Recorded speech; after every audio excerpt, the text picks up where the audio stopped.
Hey y'all, I have another powerful video for you. This video is deep. The other night I had about 4 dreams, but one dream in particular stood out the most, and it was a spiritual warfare dream. I'm sharing this with you because I know that it's going to bring some encouragement to you. Because see, we're often told that spiritual warfare shows up in our lives because of maybe something we've done, some path we're on, or maybe something we need to change in our lives. But with this dream, I'm going to show you a different perspective of spiritual warfare and why you may be going through the things that you're going through in your life. Okay, so I'm going to look down here at my notes so that I don't miss anything. But I had a dream about my husband and I returning home from some event. I don't know what the event was, but we entered the house through the kitchen. And my husband says, I got some things I need to do down here in the kitchen before I come to bed. I say, okay, fine. I walk to the bedroom and I do something that I don't do in real life, but I felt like I did this very often in the dream. So I felt like this was very common for me to do. I get in the bed, and instead of turning my head towards the headboard and then my feet towards the end of the bed, I had my head towards the foot of the bed and my feet was towards the headboard. And I was staring at the headboard, and in the dream, I felt like this is something that I did all the time. So I was excited to be looking at the headboard. But this particular time, when I looked at the headboard had grown. It covered the entire wall. The whole wall was covered with the headboard. So I was like, whoa, this headboard has grown. So I am laying there looking at this headboard, and all of a sudden, a woman appears and she's stuck to the headboard. And the crazy part about this woman was that she tried to give this appearance to me that she was there to help me, that she was on my side, that she was there to assist me, and she wanted to make some changes to my headboard. So I'm looking at her like, this just doesn't look right. So what she does is she holds on with her right hand and she takes her left hand and she pulls a machete from out of her back, not out of her clothes, out of her back. She takes the machete and her arm begins to extend in the dream. So it extends all the way down to the end of the headboard because the headboard was so huge. And she takes the machete and she begins to cut a opening in the headboard. And she just kept going all the way down the line of the headboard. But what she did not realize was that the headboard was sealing itself back up, sealing that line up or that opening up that she was making in the headboard. So when she gets to the end, she goes back and she drops down a little bit and she does the same thing. She keeps cutting,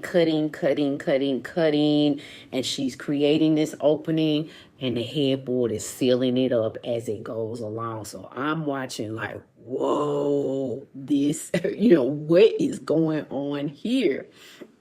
So I'm looking at her. She's looking at me like, yes, she never speaks to me, but she's giving me this impression that, yeah, I'm helping you out here. I'm helping you out.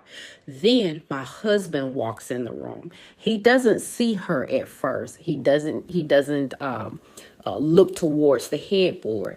So he looks at me and we make eye contact. And there was something in my eyes that he saw.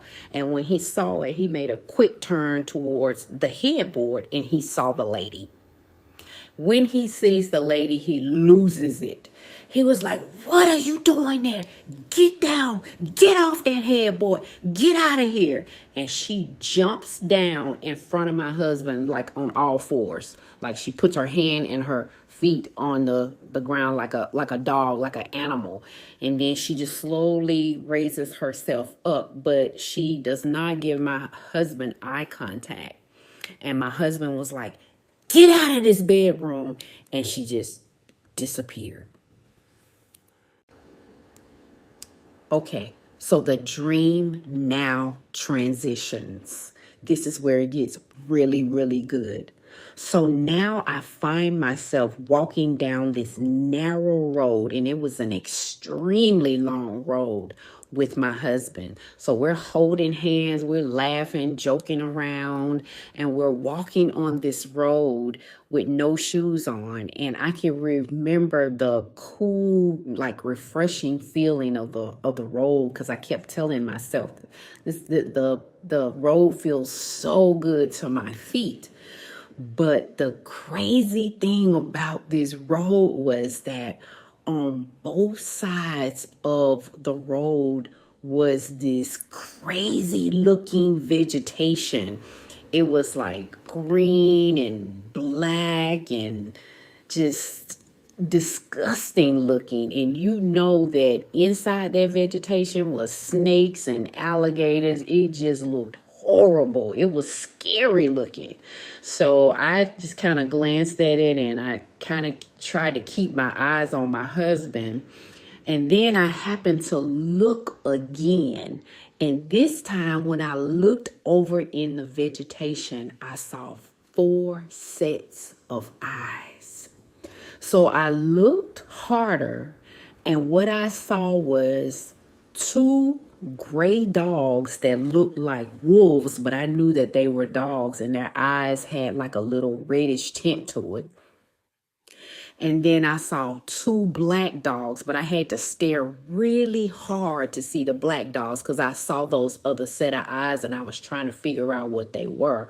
But it was 2 black dogs, and they were like chameleons. You couldn't really see them at all. I had to really stare hard, but I saw them. So I never told my husband what I saw. I just kind of turned my head back and I just kept talking to him. And then all of a sudden, I turned my head around, and in the back of us, maybe about a mile back, was the lady again. And she was on this huge looking like bicycle tricycle thing. It was, the front wheel was huge.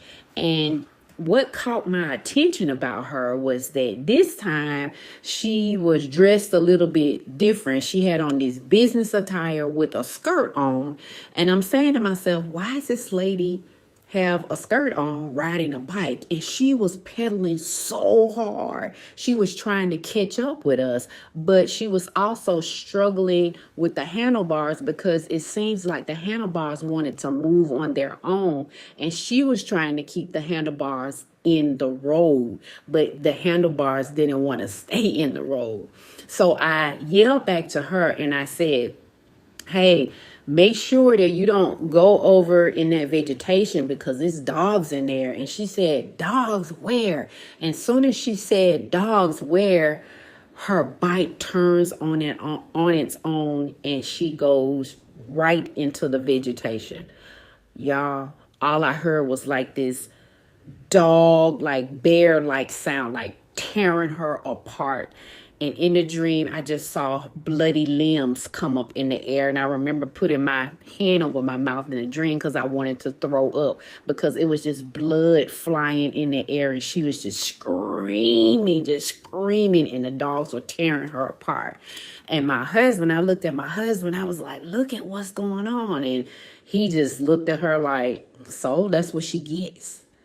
So I'm like, wow. And my husband like, let's just keep on walking down this road. We having a good time. So we just kept walking down the road.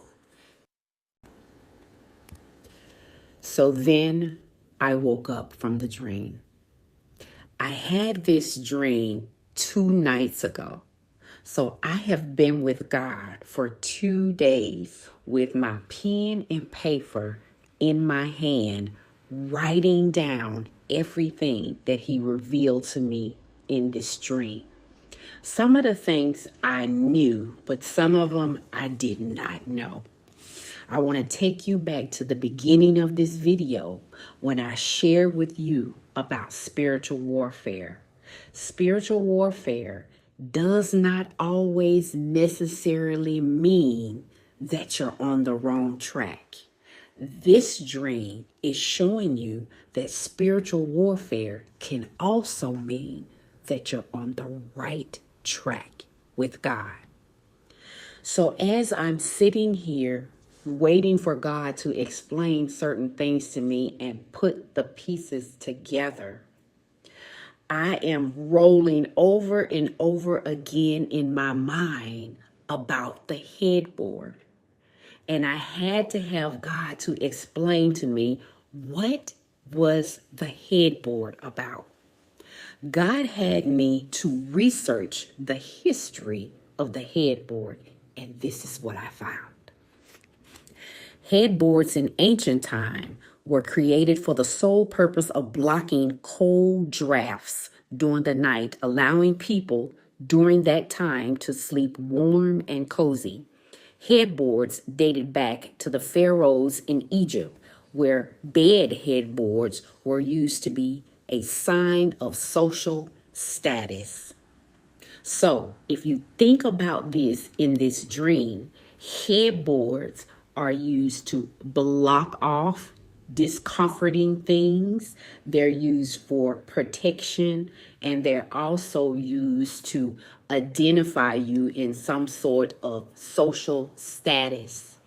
So in this dream, the headboard was our protection, our godly protection that had grown tremendously in our intimate place of worship.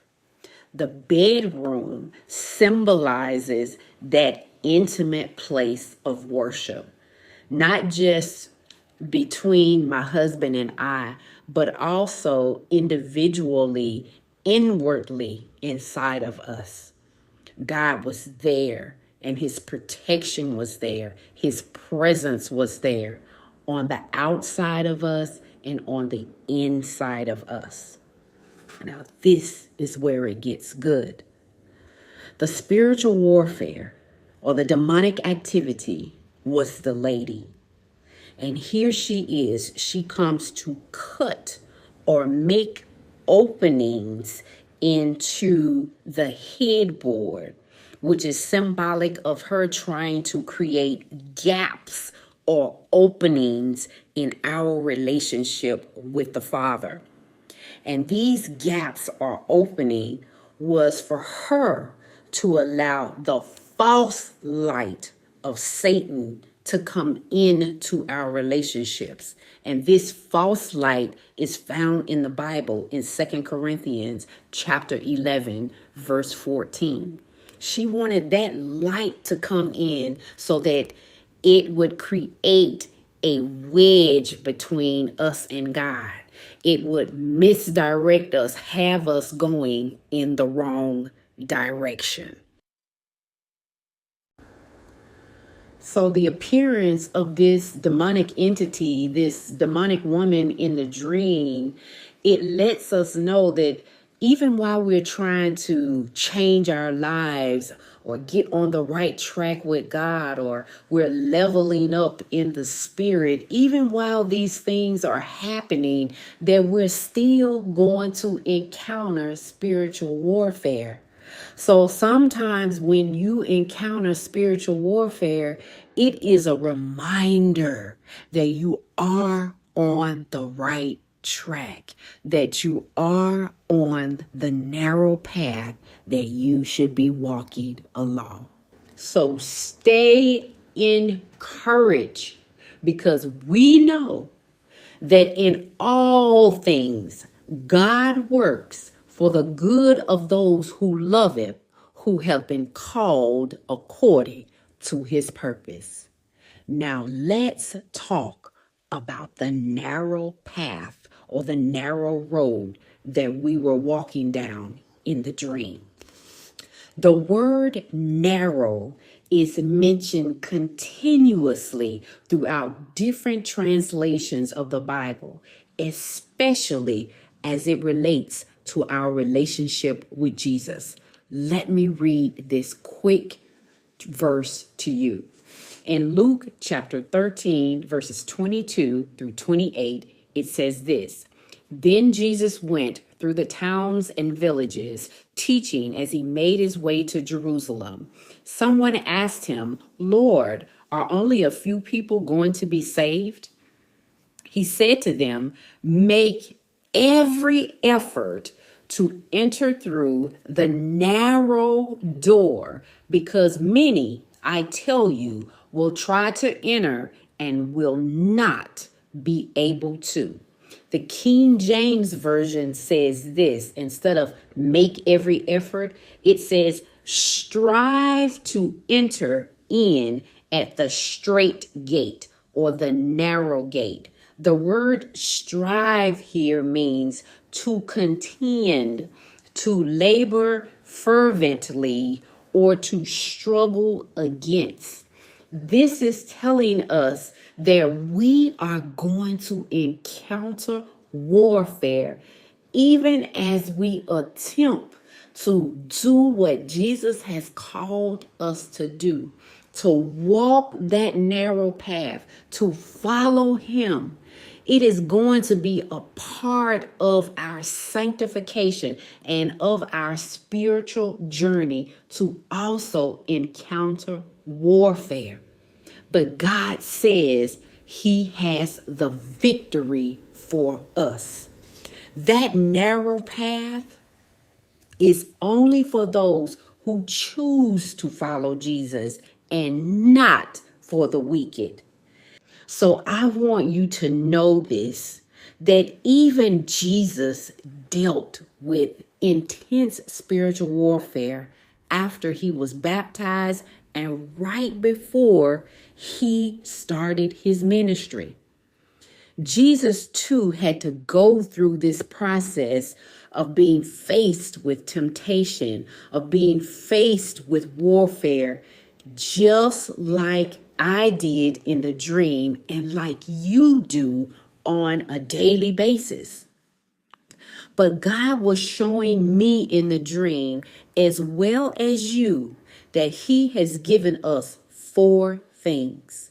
Number 1, the eyes to identify the enemy and his plots. Number 2, the power and authority to shut down the enemy and contend with him with the word of God. And number 3, God has given us his word so that we don't have to be afraid, because this battle is not yours, it is the Lord's. And number 4, God has given us his promise that the weapons may form, but they will not prosper in your life. And if you stay in the secret place of the Most High, the enemy cannot touch you. You are blessed and you have been made powerful for this journey. Be blessed.